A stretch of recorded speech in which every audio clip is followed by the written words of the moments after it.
आता या ठिकाणी आपण स्टार्टर खोलायला शकतो बरोबर. पहिल्यांदा जेवढं वायर दिसते तेवढ्या सगळ्या काढून घ्यायच्या. आता इथं L1 ची वायर इथंच खाली A1 ला गेलेली ही एक वायर.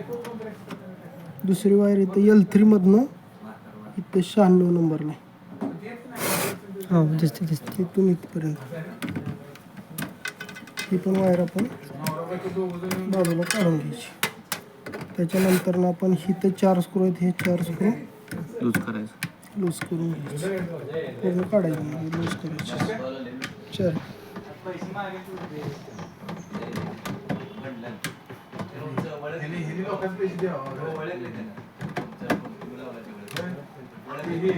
चार स्क्रू काढल्यानंतर हे हरले असा इझिली बाजूला रिले.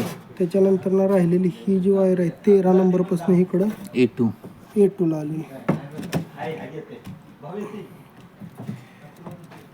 ही वायर पण अशी बाजूला काढून घ्यायची. त्याच्यानंतर ना फ्लॅट स्क्रू ड्रायव्हर जोडून घ्यायचा. इथं एक स्क्रू आहे आणि असाच इथे एक स्क्रू आहे. हे दोन्ही स्क्रू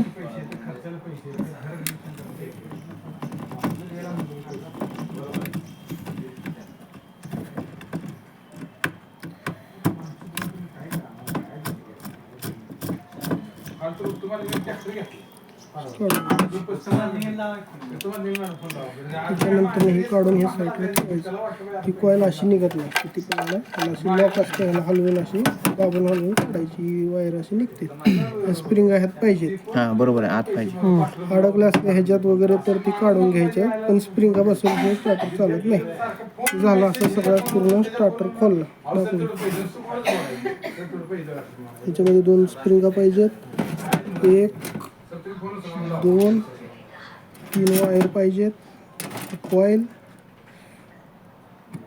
रिले, हाफ कॉन्टॅक्टर पट्टी किटचा. आता आपण परत स्टार्टर जोडतोय बघा, लक्ष द्या. हे जे आहेत ना 2 पॉईंट ह्याचे हे बरोबर ह्या स्प्रिंगमध्ये बसते हे असं. आणि ही इथं बघा, ही इथं ही ह्याच्यामध्ये ही वायर जी आहे ना इथं अशी इथं बसवायची. ही वायर इकडच्या बाजूने तू ह्याच्यात बघ रे, तुला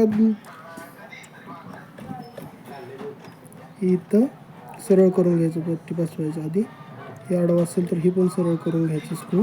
ही अशी कॉईल बसली फक्त. ही कॉईल बसल्यानंतर कॉन्टॅक्टर परत इकडची बाजू ही वरच्या बाजूला करायची. उलटा सवस बसत नाही. कळलं की ऐका की आत्ता हेच गेले कळलं पाहिजे. या ठिकाणी आपण असं परत आहे असं पूर्ण हे असं टाईट करून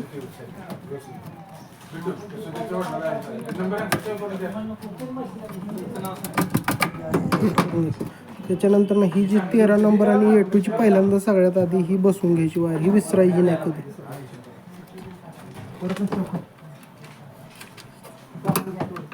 जशी काढली तशी बसवून घ्यायची ही वायर. इथं 13 नंबरवरून A2 ला गेलेली वायर. एकदा रिले बसला तर ती वायर बसवता येत नाही, त्यामुळे रिले बसवायची ती वायर बसवली.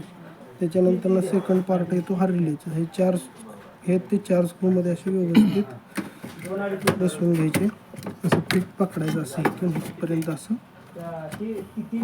पूर्ण असा ही गॅप हे झाला पाहिजे. आणि असे पूर्ण 4 पण स्क्रू लूज कुठलाही स्क्रू ठेवायचा नाही.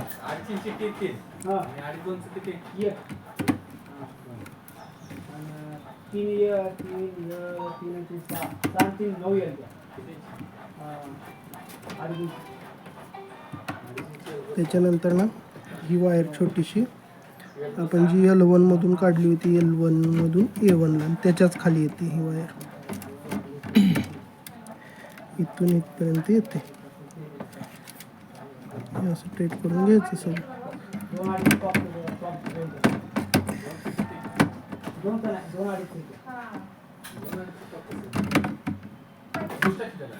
आणि ही आता राहिलेली शेवटची वायर L3 मधून 5L3 मधून इथे आली 96ला जोडायची. लाल बटनाच्या इकडे 96च्या बाजूला जोडून घ्यायची.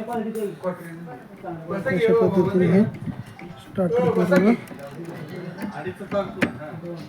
तयार झालं.